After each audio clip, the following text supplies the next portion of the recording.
Hello दोस्तों, and YouTube channel में आपका बहुत बहुत स्वागत है। लास्ट क्लास हम लोग रेलवे साइंस के क्लास को देखे थे। क्लास नंबर 4 हमारा कंप्लीट हो चुका है। आज हमारा क्लास नंबर 5 है। ठीक है, रेलवे साइंस के रिगार्डिंग यहाँ पे क्लास होगा। इंपॉर्टेंट क्वेश्चन जो है हमारा, इसको हम देखेंगे यहाँ पे। ठीक है, तो उम्मीद करते हैं क्लास आपको अच्छा लग रहा होगा। चैनल पर नए हैं, चैनल को सब्सक्राइब, वीडियो को लाइक, अपनी याद उसको शेयर करिए। पिछला क्लास देखकर आप यहाँ पे इसका फीडबैक बता सकते हैं। ठीक है, तो यहाँ पे क्लास देखेंगे। फर्स्ट क्वेश्चन आपका है कि किसी साधारण मशीन की दक्षता को किस रूप में तय किया जाता है। ठीक है, दक्षता को यहाँ पे आपको जो है खाली स्थान है, यहाँ पे हो किस रूप में तय किया जाता है। ये जो आपका जाता है ये आगे होगा, ये थोड़ा सा इधर उधर हो गया है। ठीक है, बाकी क्वेश्चन आपको समझ में आ रहा होगा कि किसी साधारण मशीन की दक्षता को किस रूप में तय किया जाता है, ये आपका क्वेश्चन है।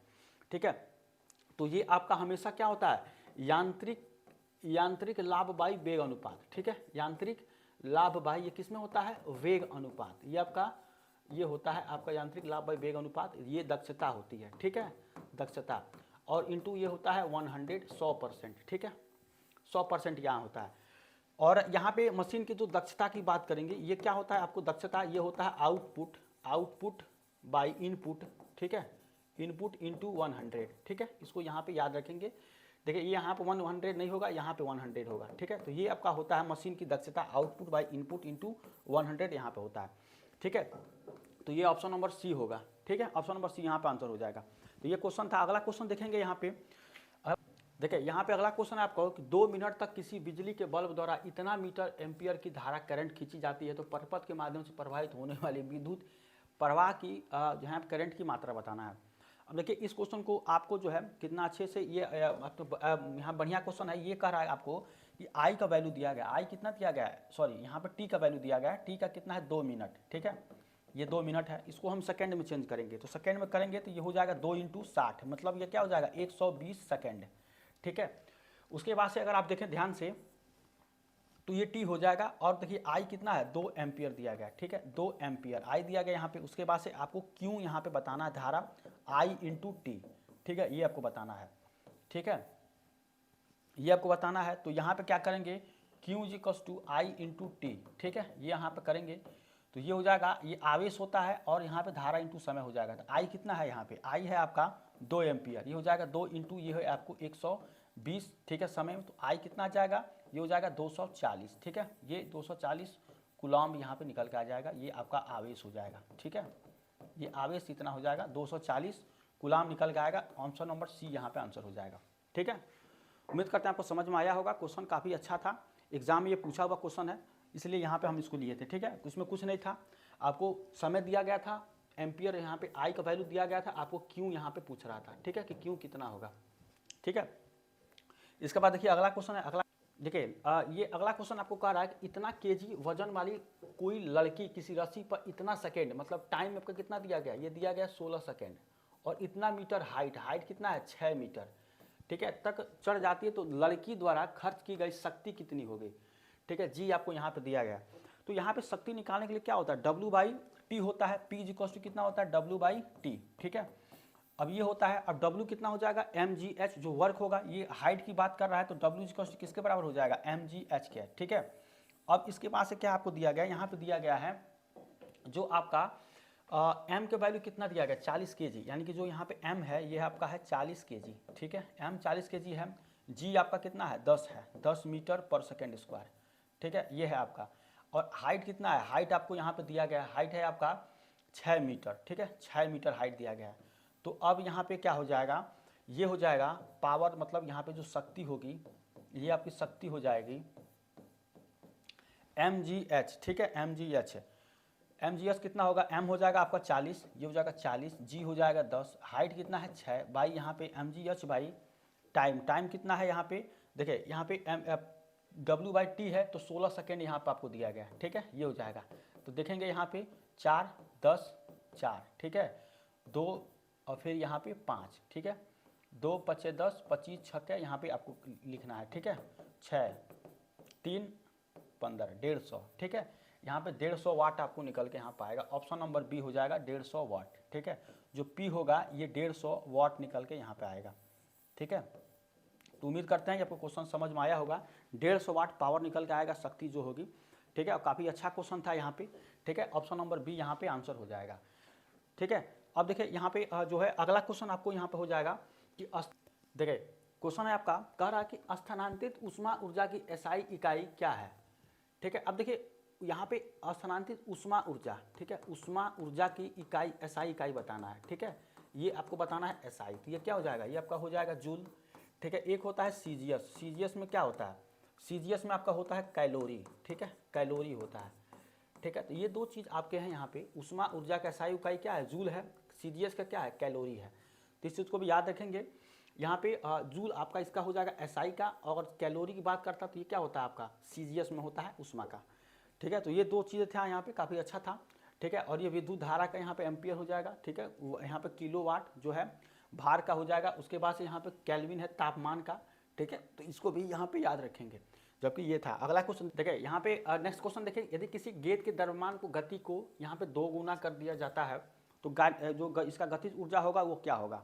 तो अब देखिए यहाँ पे किसी गेट के द्रव्यमान और गति दोनों की बात करें, यानी कि m और v।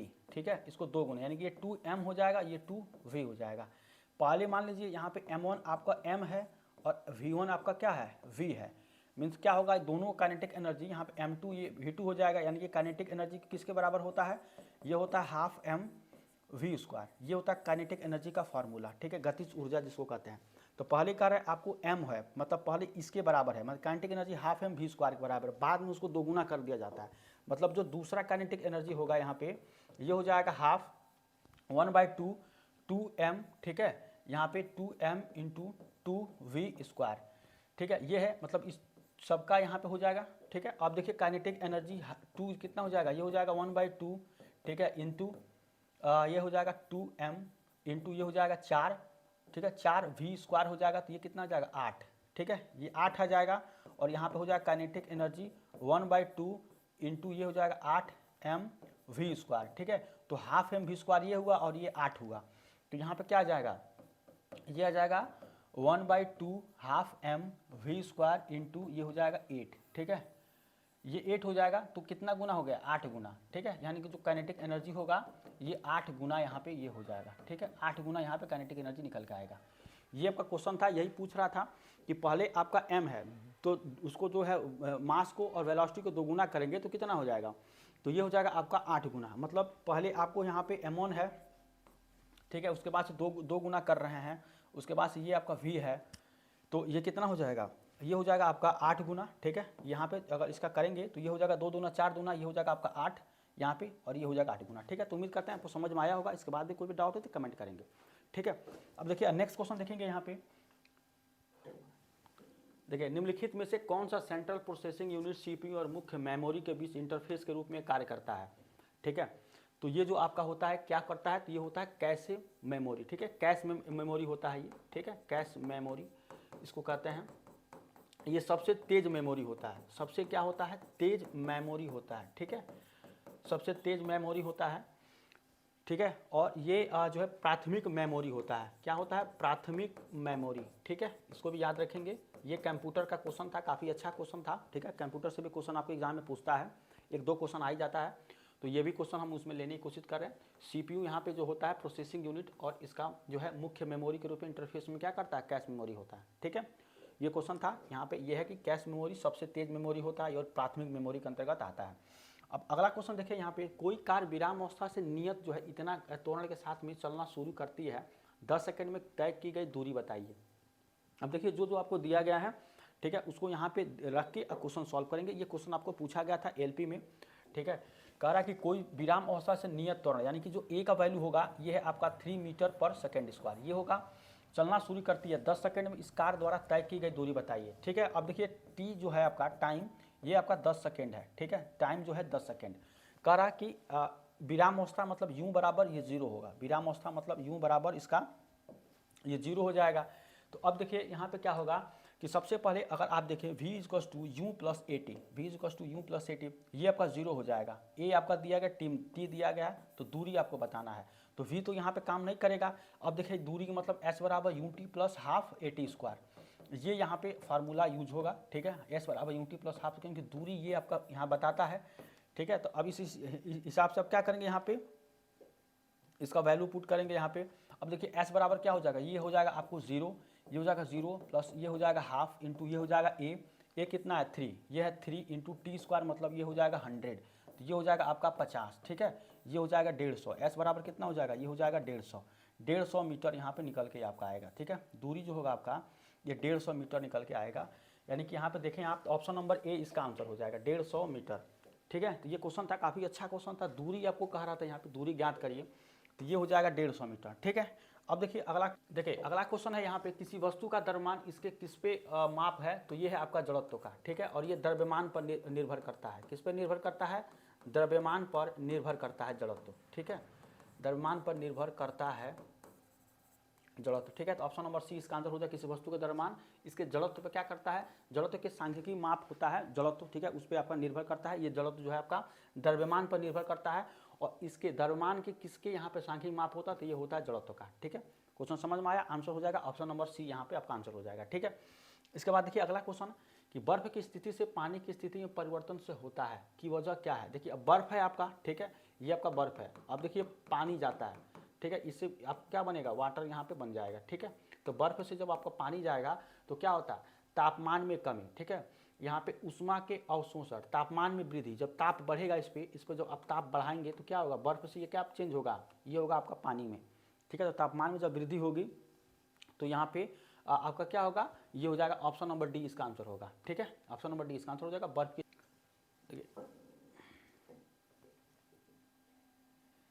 देखिए अगला क्वेश्चन है आपका कि निम्नलिखित में से कौन सा वैज्ञानिक टेलीविजन के आविष्कार से जुड़ा हुआ नहीं है, ठीक है। कौन सा वैज्ञानिक टेलीविजन के आविष्कार से जुड़ा हुआ नहीं है, ये आपको बताना है। तो देखिए यहाँ पे जॉन लागी बेरेड है, ये आपके जुड़े हुए हैं, फिलो फॉक्सवर्थ है, व्लादिमीर के ज्वारिंकी है, और ये आपके हैं क्रिश्चियन हाइजेंस। तो ये तीनों आपके ए, बी और सी, ये तीनों लोग क्या हैं, ये टेलीविजन के आविष्कार से जुड़े हुए हैं। जबकि ये है आपके क्रिश्चियन हाइजेंस, ये जो है आपके टेलीविजन के आविष्कार से नहीं जुड़े हैं। और पहला जो ब्लैक एंड वाइट जो आपका टीवी का आविष्कार हुआ था वो कब हुआ था, ठीक है, ये हुआ था 1925 ईस्वी में। ये आपको ये तीनों लोगों ने बनाया था, ब्लैक एंड वाइट यहाँ पे जो आपका होता है, ठीक है, ब्लैक एंड वाइट टीवी जो आपका बना था ये था 1925 में, ठीक है। तो ये क्वेश्चन था, ठीक है। यहाँ पे जो है इसके बारे में पूछा जाएगा कि किस कौन से आविष्कार है। देखिए आविष्कार और आविष्कारक के बारे में हम सोच रहे हैं कि एक बार जो है अच्छे से आपको कौन किस चीज़ का आविष्कार किया है, कितने लोग आविष्कार किए थे, उसका एक वीडियो बनाएंगे, ठीक है, ताकि आपको जो है यहाँ पे आविष्कार से जुड़ी जो भी क्वेश्चन है, चाहे वो किसी भी चाहे रेलवे का हो, एसएससी का हो, बैंक का हो, कोई भी होता है वहाँ से पूछता है एक दो क्वेश्चन। तो यहाँ से हम एक जो है क्लास यहाँ पर लेने वाले हैं, ठीक है। आप भी कमेंट करेंगे कि आपको भी यहाँ पे क्लास अगर उस तरह के चाहिए तो उसके लिए भी कमेंट करेंगे, ठीक है। ये क्वेश्चन था। अगला क्वेश्चन देखिए यहाँ पे, देखिए नेक्स्ट क्वेश्चन आपका कि जब पानी का एक निश्चित मात्रा का तापमान 0 से बढ़ा के 4 कर दिया जाता है तो इसका आयतन क्या होता है, ठीक है। 0 से अगर 4 करते हैं तो इसका आयतन क्या होगा, ये आपको बताना है। तो सबसे पहले देखिए 0 डिग्री सेंटीग्रेड से अगर आप यहाँ पे 4 कर रहे हैं, तापमान क्या कर रहे हैं, तापमान यहाँ बढ़ रहा है, ठीक है, इंक्रीज कर रहा है, ठीक है, इंक्रीज। तो इसमें क्या होता है, इसका जो आयतन होगा वो एक समान रहता है, आयतन नहीं बढ़ता है, ठीक है। मतलब अगर हम ग्राफ के माध्यम से यहाँ पे देखें तो ये आपका क्या है, ये आपका क्या है, ये है आपका तापमान, ठीक है, ये है आपका तापमान, ठीक है। पहले आपका था 0, फिर बाद में हो गया 4 डिग्री सेंटीग्रेड, 0 डिग्री सेंटीग्रेड, ठीक है। और ये आपका क्या है, यहाँ पे है आपका आयतन, ठीक है, आयतन। तो पहले आपका 0 था यहाँ पे, फिर हो गया 4, तो ये आपका यहाँ से हो जाएगा, ठीक है। यहाँ से अगर आप देखें तो ये क्या होता है, एक समान यहाँ पे रहता है, इस तरह से कहीं ग्राफ बढ़ता है, ठीक है, इस तरह से एक समान रहता है, ठीक है। तो ये आपका यहाँ पे हो जाएगा, ये आपका इसका ग्राफ हो जाएगा। और इसमें क्या होता है, एक समान जो है आयतन रहता है, कोई यहाँ पे चेंज नहीं होता, ठीक है। तो ऑप्शन नंबर बी इसका आंसर हो जाएगा। इस चीज़ को आप याद रखेंगे, एग्जाम में आपको यहाँ पे पूछा जा सकता है, ठीक है। अगला क्वेश्चन देखेंगे कि कोई वस्तु 20 सेकंड में, यहाँ पे जो कह रहा है कि कोई वस्तु 20 सेकंड में इतना मीटर की दूरी तय करती है और अगली 200 सेकंड में इतना मीटर करती है, तो वस्तु का औसत गति। अब देखिए औसत गति क्या होता है, कुल दूरी बाई कुल समय, ठीक है। जो आपकी औसत गति होगी ये क्या होगी, यहाँ पे कुल दूरी बाई कुल समय, ठीक है, कुल समय, ये होता है आपका इसका जो फार्मूला होता है। तो यहाँ पे क्या करेंगे, औसत गति निकालना है, ठीक है। तो यहाँ पे अगर मान लीजिए एवरेज यहाँ पे आपको निकालना वेलोसिटी, तो क्या आ जाएगा आपका, ये हो जाएगा कुल दूरी, मतलब पहले 200 फिर 200, ठीक है। तो ये हो जाएगा आपका 400 बाई कुल समय 20 सेकेंड, और फिर यहाँ पे क्या है आपका 20 सेकेंड और ये 30 सेकेंड, ये कितना हो जाएगा 50 सेकेंड हो जाएगा, ठीक है। इससे यह काटते हैं, ये हो जाएगा 8 × 25 = 40, यानी 8। एवरेज स्पीड कितना हो जाएगा 8 मीटर पर सेकेंड यहाँ पे निकल के आएगा। ऑप्शन नंबर बी यहाँ पे आंसर हो जाएगा, ठीक है। ये तो क्वेश्चन था। काफ़ी अच्छा क्वेश्चन था यहाँ पे, ठीक है। उम्मीद करते हैं आपको क्लास अच्छा लगा होगा। चैनल भी पर नए चैनल को सब्सक्राइब करिए, वीडियो को लाइक, अपने यार दोस्तों को शेयर करिए। क्वेश्चन में कोई भी डाउट है, कोई भी दिक्कत है, उसके लिए भी कमेंट करें, ठीक है। तो मिलते हैं हम जो है इसका जो नेक्स्ट पार्ट होगा वो नेक्स्ट क्लास में। Thank you so much.